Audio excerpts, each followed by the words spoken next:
बिस्मिल्लाहिर्रहमानिर्रहीम। अस्सलामुअलैकुम नाजरीन। इस एपिसोड के आगाज में हम देखेंगे कि लॉर्ड गाय विलियम से कहता है, बाकरास में नूरुद्दीन के हमले ने बादशाह को बहुत परेशान कर दिया है। आपको बादशाह को किसी तरीके से ये एहसास दिलाना होगा कि हमें जंगी हमलों का मुकाबला करने के लिए चातलियों की जरूरत है। इतने में एमरेलक वहाँ आता है तो लॉर्ड गाय उसे कहता है, उम्मीद है आप दुश्मनों की चालों से महफूज होंगे। ये सुनकर एमरेलक अपने बेटे को प्यार करता है और खामोशी से वहाँ चला जाता है। दूसरी तरफ खड़ी सबीला भी लॉर्ड गाय को गुस्से में देखकर वहां से चल देती है। इतने में एक लड़की सबीला को आकर खत देती है और बताती है कि ये एबलिन से है। इस पर वो खुश होती है और अचानक से उसके मुंह से अल्फाज निकलते हैं, बालिन।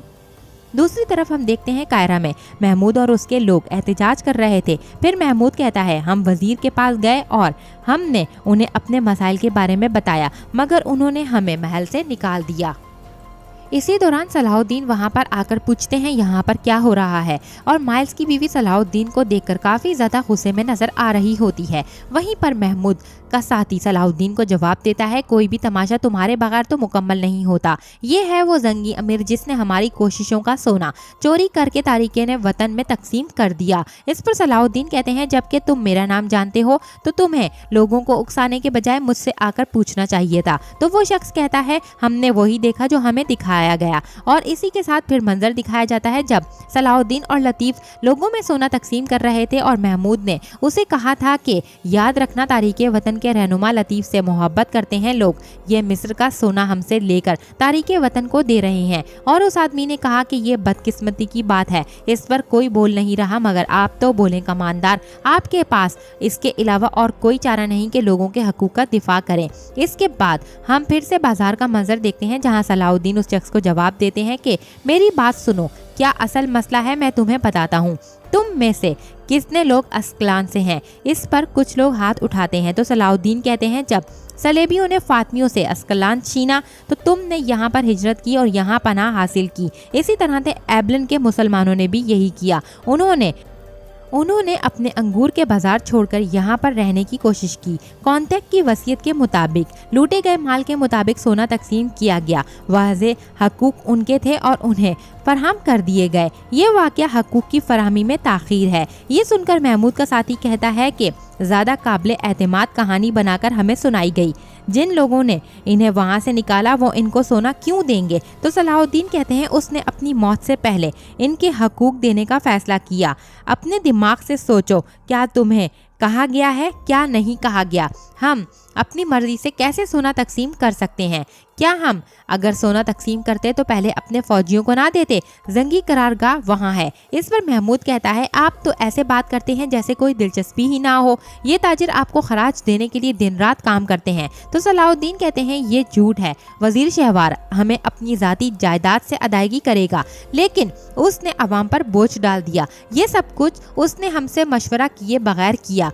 आप ये सब कुछ छोड़कर अपने काम पर ध्यान दें। मैं इस सूरत हाल को सही करने के लिए वजीर शहवार को जाती तौर से दरखास्त दूंगा। पहले मैं उस शख्स को ढूंढूंगा जिसने बाबा सईद और शायर को कत्ल किया। मैं इसका हिसाब जरूर लूंगा। ये सब सुनकर लोग वहां से चले जाते हैं और फिर सलाहुद्दीन अपने साथियों को ताकीद करते हैं कि ये बात सबको बताओ कि हमारी वजह से भारी महसूलात वो अदा नहीं कर रहे। वो लोग अपने वजीर की वजह से ये सब कर रहे हैं। इतने में कारा तेगन वहाँ आता है और कहता है, तुम्हारे साथ यही होगा। अगर मुझे तुम इंसान ना समझते और ना बताते कि क्या हुआ है, बाकरास गए और वापस भी आ गए, बहुत कुछ हुआ मुझे मालूम नहीं। तो सलाहुद्दीन कहते हैं, कारा तेगन वो खुफिया मंसूबा था, मैं तुमसे क्यों छुपाऊंगा? तो कारा तेगन कहता है, मैं हर चीज़ से वाकिफ़ हूँ। ये अभी अभी नया मंसूबा है, और वो भी कि ये माले गनीमत तुमने मेरे बगैर ही हासिल की, उसमें से मुझे कुछ नहीं दिया। मुझे ये सब कुछ पहले ही मालूम होना चाहिए था कि तुम मेरे साथ ऐसा कर सकते हो। तो सलाहुद्दीन कहते हैं, इसमें कोई गनीमत नहीं है, सूरत हाल बहुत पेचीदा है। बाजार किसके सुपुर्द करूं? ये सब कुछ छोड़कर चला जाऊं? ये दो मासूम लोगों की जिंदगियों से मुतालिक है। तो कारा तेगन कहता है, तुम सोने के पास जाओ और इन्हें यहाँ मुझ पर छोड़ दो। ये कहकर वो खुशबू लगाते हुए कहता है, ये बाजार की नई हुमैरा खातून ने मुझे दिया है। तो सलाहुद्दीन कहते हैं, ये कौन है? तो कारा तेगन उसे घूरने लगता है। दूसरी जानिब हम बालन को एबलिन किले में आगे बढ़ता देखते हैं। इसी दौरान सिपाही कहते हैं रास्ता छोड़ दो, चातलियोन आ रहा है।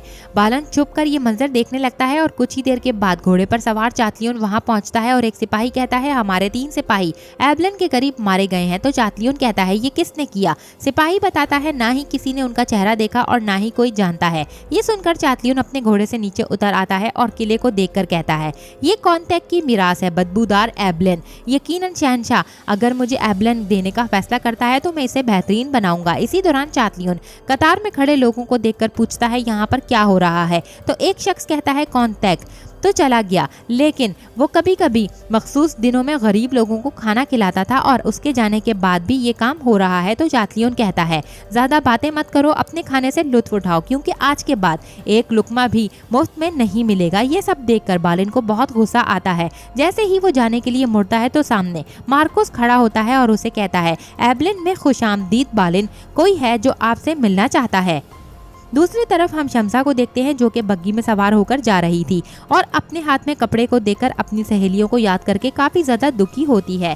वहीं एक तरफ सलाउद्दीन और यारोकी भी एक दूसरे के सामने आ जाते हैं। यारोकी कहता है खामोश बैठना नहीं आता, शहर में अफरा तफरी मच चुकी है, आप अपने तरीके से हर जगह परेशानी पैदा कर रहे हैं। तो अमीर सलाउद्दीन कहते हैं आप दोबारा हिमायत करने के बजाय दोबारा रुकावट डालने की कोशिश कर रहे हैं यारोकी। इस पर यारोकी कहता है मैं वजह की हिमायत करता हूँ, शहर की हिफाजत के लिए मैं यहाँ पर हूँ। तो सलाउद्दीन कहते हैं मुझे पता है आप किस बारे में बात कर रहे हैं। तो यारोकी कहता है मुझे अमीर शेरको ने शायर के कातिल को ढूंढने को कहा है, शहर में अमन बरकरार रखने का हुक्म दिया है। तो सलाउद्दीन कहता है ये बात उन्होंने खुद की। तो यारोकी कहता है इस बारे में ज्यादा सवाल मत करें, शाम में सुल्तान नूरुद्दीन जंगी आपके मुंतजिर हैं, बाकरास का हिसाब वहीं पर होगा। ये सुनकर सलाउद्दीन कहते हैं तुम्हारी नाराजगी की वजह से मैं हक का साथ नहीं छोड़ सकता।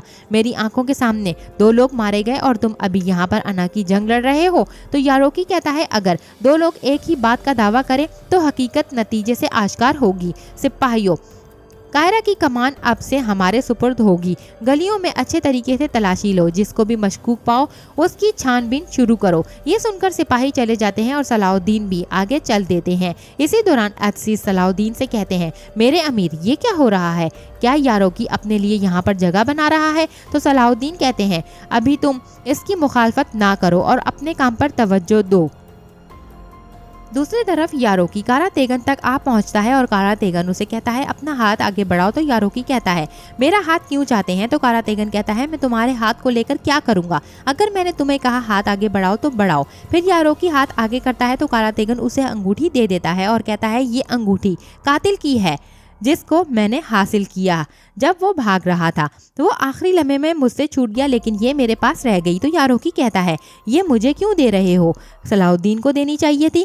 तो कारा तेगन कहता है मैं उससे नाराज हूँ, आप कातिल को पकड़कर अपना मकाम पाले, मैं ये चाहता हूँ। दूसरी तरफ हम देखते हैं बालिन मार्कोस के साथ कॉन्टैक्ट की कब्र पर आता है। वहाँ सबीला को मौजूद पाकर उसे कहता है सबीला क्या आप मौजूद हैं? मुझे यकीन नहीं। तो सबीला कहती है मुझे यकीन था मार्कोस तुम्हें ढूंढ लेगा, मुझे तुम्हारे भाई का अफसोस है। तो बालन कहता है मैं इसकी कब्र की ज़ियारत के बगैर नहीं रह सकता था, इसीलिए मैं यहाँ पर आया हूँ, लेकिन मैं यहाँ आपको देखकर हैरान रह गया। तो सबीला कहती है मुझे भी बहुत ताज्जुब हुआ जब मैंने सुना तुम बाकरास में ज्योम के साथ थे। ज्योम अपने वादे पर कायम रहा, इसलिए वो अब जिंदान में है। तो बालन कहता है क्या वो जिंदान में? तो सबीला कहती है हाँ, तुम्हारे मकसद के लिए उसने अपनी जान दांव पे लगा दी, तुम्हें क्या उम्मीद थी? वो तुम्हारी और कॉन्टैक्ट की मदद करने की अदायगी कर रहा है। तो बालन कहता है सबीला मैं नहीं जानता था कि ऐसा होगा, मुझे अफसोस है। तो सबीला कहती है कुछ लोग मदद नहीं लेकिन अफसोस ही कर सकते हैं, दूसरे इनकी वजह से जदोजहद करते हैं और परेशानी का सामना होता है उन्हें। मैं ज्योम के लिए लड़ रही हूँ और जहाँ तक तुम्हारा ताल्लुक है तुम पेरिस वापस चले जाओ बालन। इस पर बालन कहता है हाँ मैं वापस जाऊंगा, मेरे पास और कोई रास्ता नहीं। तो सबीला कहती है चूंकि तुम्हें अब इस सरजमीन और यहाँ के लोगों की कोई परवाह नहीं तो तुम यहाँ पर क्यों वापस आए हो? तो बालन कहता है आप यहाँ क्यों आई हैं? आप मुझे यहाँ पर बातें सुनाने आई हैं। तो सबीला कहती है क्या तुम यहाँ से इसलिए नहीं जा रहे हो कि तुम अपना मकाम पा चुके हो। मैं जानती थी कि तुम यहाँ पर वापस आओगे और मैं चाहती थी कि तुम जान लो कि तुमने किस किस्म का मलबा छोड़ा है। अब यहाँ से जाओ बालन, मैं अपने प्यारों की हिफाजत खुद करूंगी। मैं अपने बच्चे को इसके बाप के बगैर नहीं पालना चाहती। तुम वापस जाओ या ना जाओ, मैं लॉर्ड जुम के मसले के बारे में सोच रही हूँ। बेशक मैंने अपने बाबा के हुक्म पर शादी की, मगर अब वो मेरे प्यार का मुस्तहक है। तुम जाओ ताकि चातलियों का एबलन के हुक्मरान तक पहुँचने का ख्वाब इसकी दस्तरस से दूर ना हो जाए। तुम एबलन से दूर चले जाओ, तुम्हारा सफर अच्छा गुजरे। ये कहकर वो वहाँ से चली जाती है और इसके साथ ये एपिसोड अपने अख्ताम को पहुँचती है। नेक्स्ट एपिसोड के लिए चैनल को सब्सक्राइब करके बेल आइकन को जरूर से प्रेस करें। Thanks for watching and keep supporting us.